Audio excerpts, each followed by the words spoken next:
Hey guys, welcome back to my YouTube channel. Mike Martinez here. Today I'm going to be showing you the 5 elements of creative finance. I'm going to be giving you some examples, big words in a big industry right now. And with the market correction, with the market crashing this year, all real estate investors wish they knew this strategy. I paid hundreds of thousands of dollars from mentors and coaches, and I'm gonna show you right now, absolutely for free. Let's jump right into it. From East LA to the hills of Rancho Cucamonga, I'm gonna show you how I went from being broke to being rich. Element number 1, sub 2. What does sub 2 mean? It means subject to taking over a seller's existing mortgage loan. What does that mean? How do you apply it?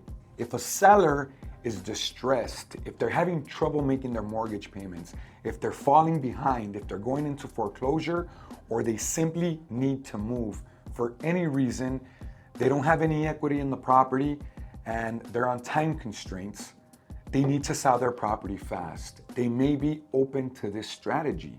You're offering them to take over their existing mortgage.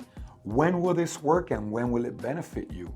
It's only gonna work if they have a low interest rate and they have a very affordable PITI, principal, interest, tax, and insurance payment. Has to be low enough with their interest rate that you can resell the property to another buyer for a higher interest rate and profit from that difference. Element number 2, owner finance. That's when the seller carries the note and they're selling you the property on payments on their own terms. Essentially, the seller becomes the bank. They're gonna give you either a 0 interest rate, which is obviously gonna benefit you as a buyer, or they're gonna give you a very reasonable interest rate. Right now, in August of 2022, our interest rates are climbing. We're probably lucky to get 8% interest rate. So with a seller financing you at a 0 or even a 1 or 2% interest rate, I'd say that's a deal. Element number 3 is what we call a wrap. A wrap is when you get a property and you take over their existing mortgage, or the seller gives you very reasonable owner finance terms. And you find a homestead buyer, which is somebody that's looking for a loan to buy a house, but maybe doesn't get approved the traditional way. You're gonna be their lifeline. You're gonna be giving them this property and you're gonna seller finance them, even though you seller financed it yourself from your seller. So you're making money on that difference from your seller's interest rate to the new interest rate that you're offering your new homestead buyer. So if you have a 3% interest rate from your seller's original bank or from their seller finance terms that they gave you, you're selling the house now to a homestead buyer at a 9% interest rate. That 6% interest rate can be $1,000 a month. You're also making money from their down payment. If you get a homestead buyer, you're gonna ask them to give you 20% down, and you're giving your seller only 5%. That 15% difference, well, that's your profits up front in your pocket. That can be anywhere from $15,000 to $25,000 to $50,000, depending on the terms that you negotiated with both sides. Element number 4 is going to be selling the note. When you have a deal with the seller and you have a homestead buyer and you put them together, now you have a note that you can sell to a note buyer. If you have a property that's $200,000, you can sell the note for 80% of that money. So you can walk away with $160,000 just by having a contract to take over a seller's existing mortgage, or getting them to seller finance you and selling that to a homestead buyer for very reasonable terms. Element number 5 is gonna be what we call in the industry a novation. A novation is a seller giving you the right to list their property on the MLS with the realtor. Why would they do that? Why does it make sense? Well, because maybe their property is not up to showroom condition or up to retail condition where they can list the property themselves.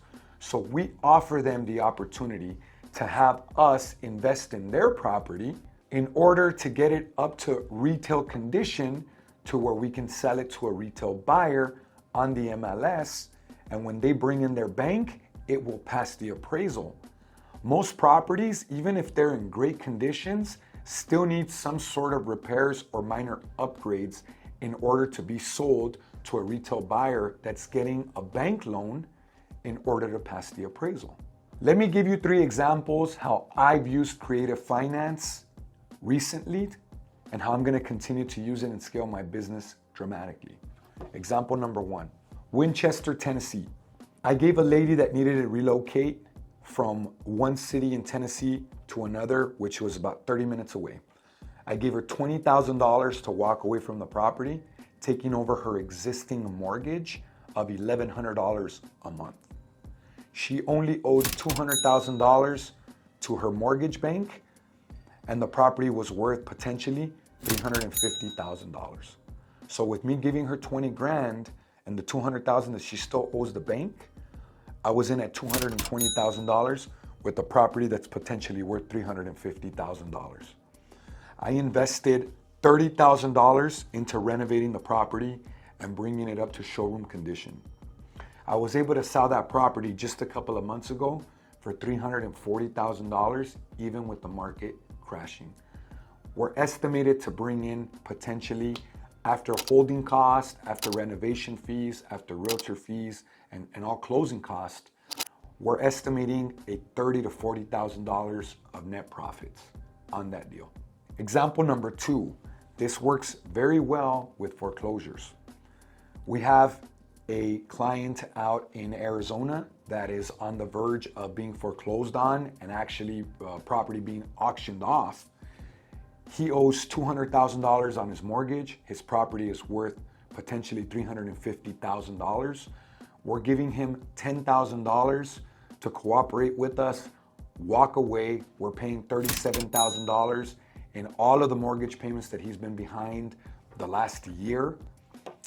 And we're gonna put about $10,000 into very minor upgrades and repairs. This property is in great conditions, and we're potentially gonna list this on the market for $350,000.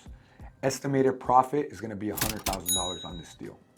Example number 3, this works well if they don't have much equity and they need to relocate immediately.